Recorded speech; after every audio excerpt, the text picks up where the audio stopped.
Good afternoon, everyone. My name is Marco Pistoia, and I am the CEO of IonQ Italia and the Senior Vice President of a group called Special Projects that sits inside IonQ internationally, not just in Italy, and is responsible for strategic projects, particularly quantum computing for finance and the customization of QKD solutions.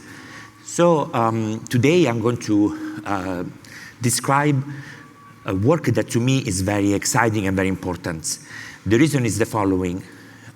Before joining IonQ in July 2025, I spent 6 years at JP Morgan Chase as the head of Global Technology Applied Research.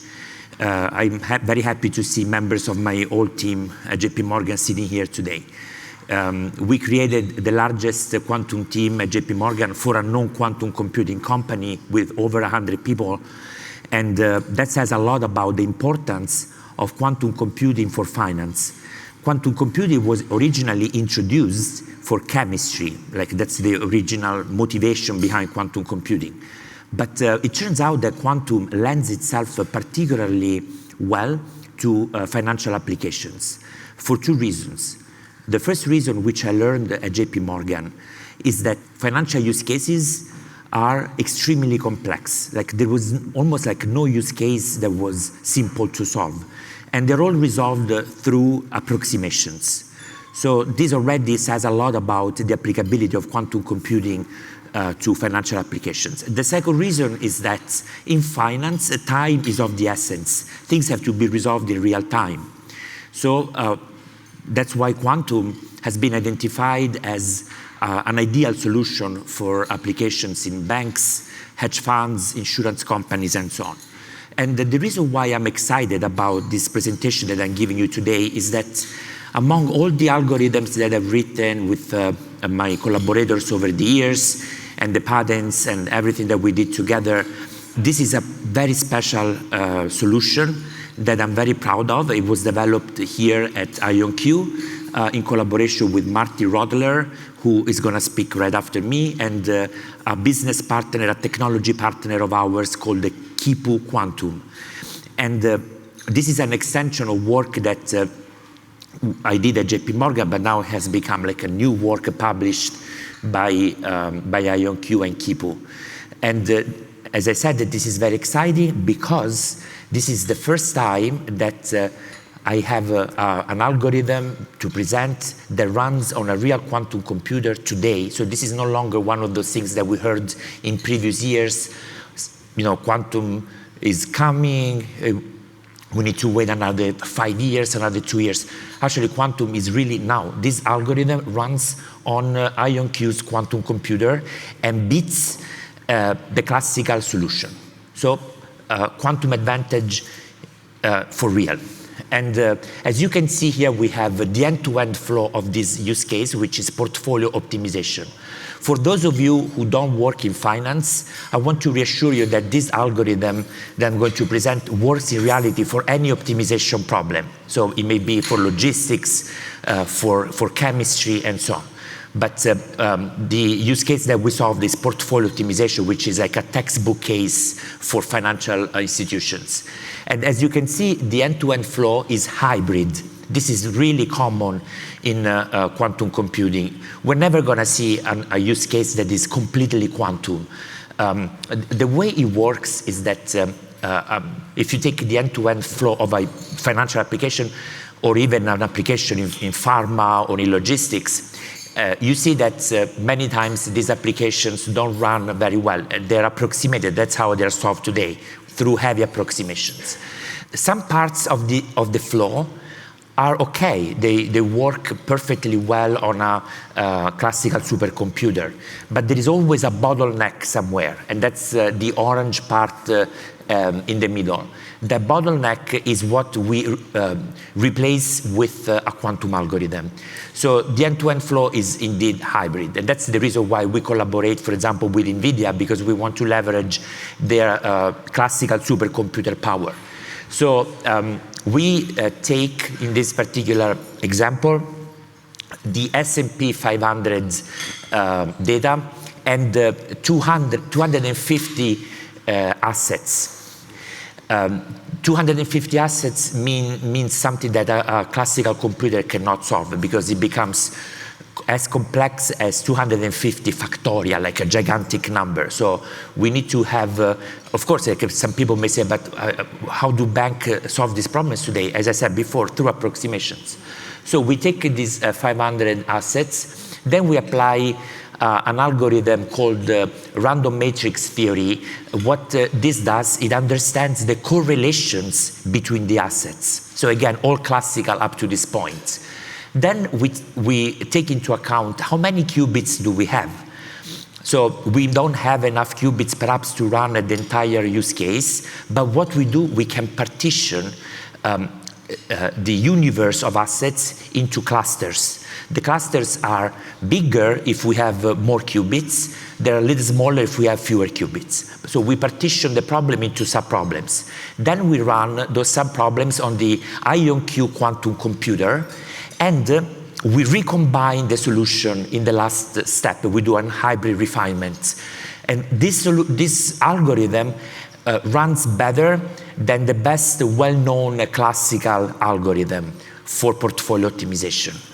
And we proved it with our results. So to summarize, 250 assets from the S&P 500 list, 64 qubits for this experiment. We now have 100 qubits.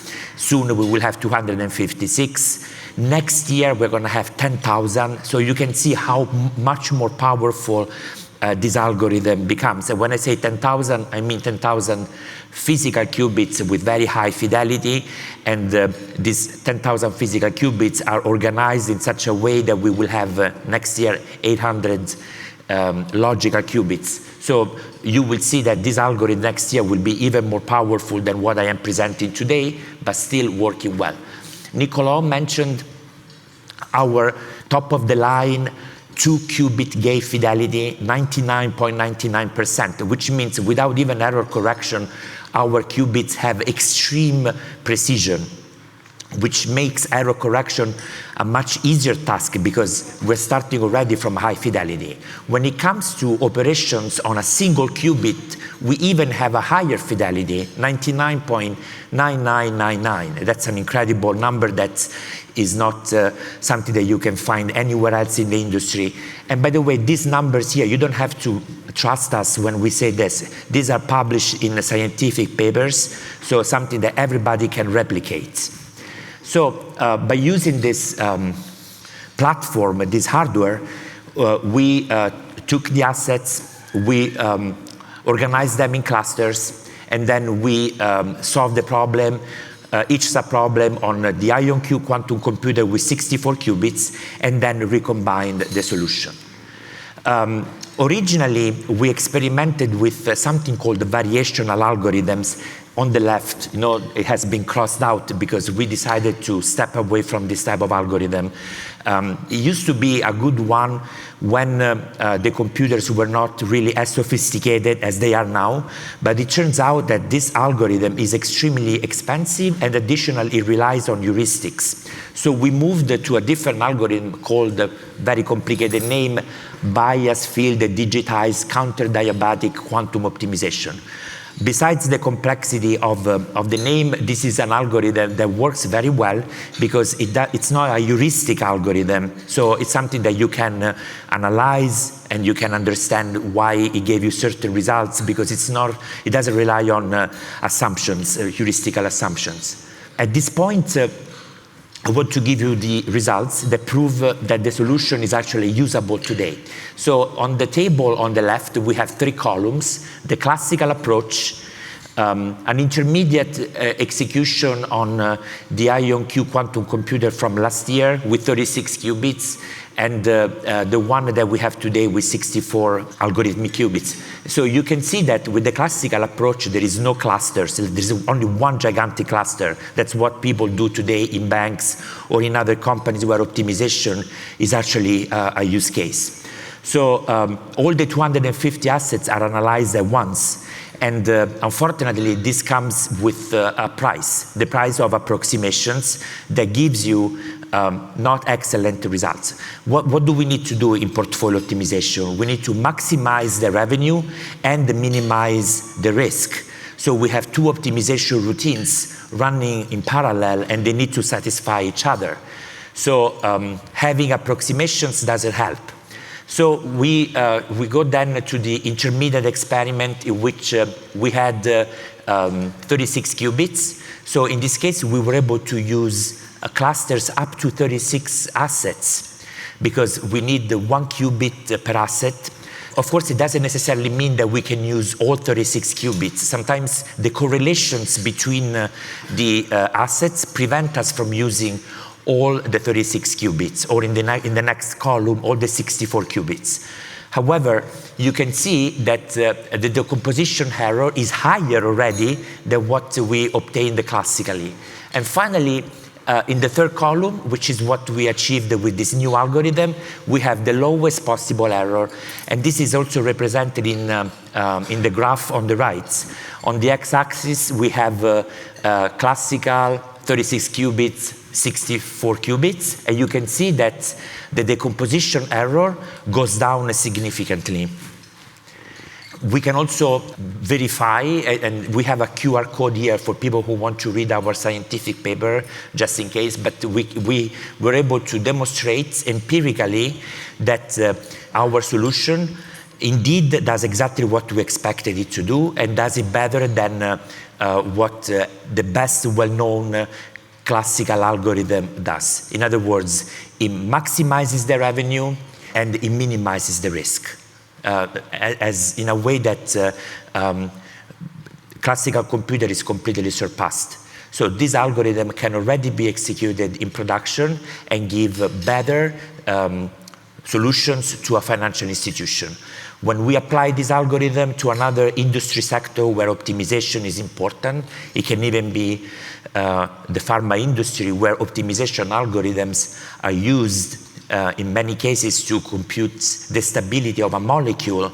Something like this would give you a much better solution because, it maximizes the chances that your molecule is stable and it binds to the receptors of, say, a virus or a cancer or something like that.